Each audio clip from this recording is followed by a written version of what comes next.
આખા ભાણાનો વિડીયો જોઈને તમે ભરમાતા નહીં. હું આ વિડીયોમાં ખાલી ને ખાલી સેવનું શાક કેમ બને એ જ શીખડાવવાનો છું. બધા વિડીયોમાં હું ભૂલી જાઉં છું એટલે આ વિડીયોમાં પહેલાં જ કહી દઉં છું કે ગેસ ચાલુ કરી લેવો અને એના ઉપર લોયું રાખી દેવું અને લોયામાં થોડું તેલ નાખી દેવું.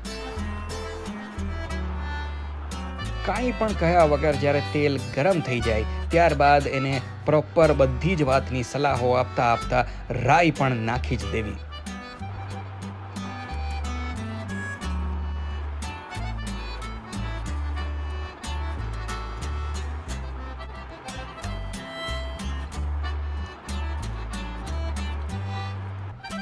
અને આ રેસીપીનું સૌથી ચંચળ ઇન્ગ્રીડિયન્ટ છે આજ રાઈ.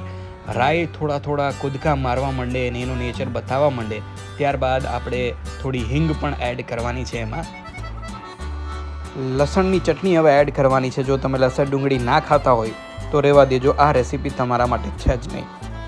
અને જો તમને લસણની ચટણી પણ બનાવતા ના આવડતી હોય તો ચિંતા ના કરશો, આ રેસીપી તમારા માટે પણ નથી.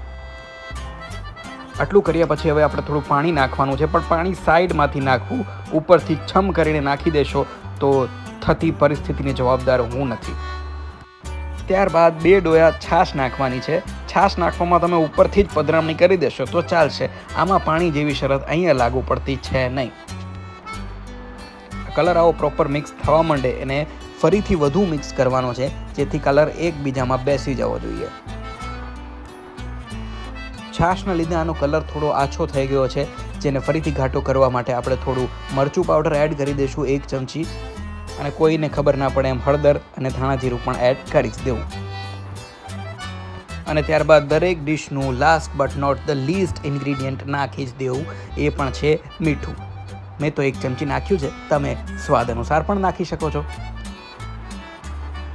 આટલું નાખ્યા પછી આપણું ફેવરેટ કામ કરી લેવાનું છે, મિક્સ કરવાનું.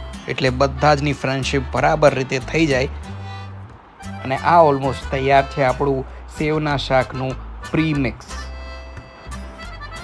તમારી વાતોથી નહીં પણ ગેસના તાપથી એને ઉકળવા દેવાનું છે. એ પ્રોપર ઉકળી જાય ત્યાં સુધી તમારે રાહ જોવાની છે.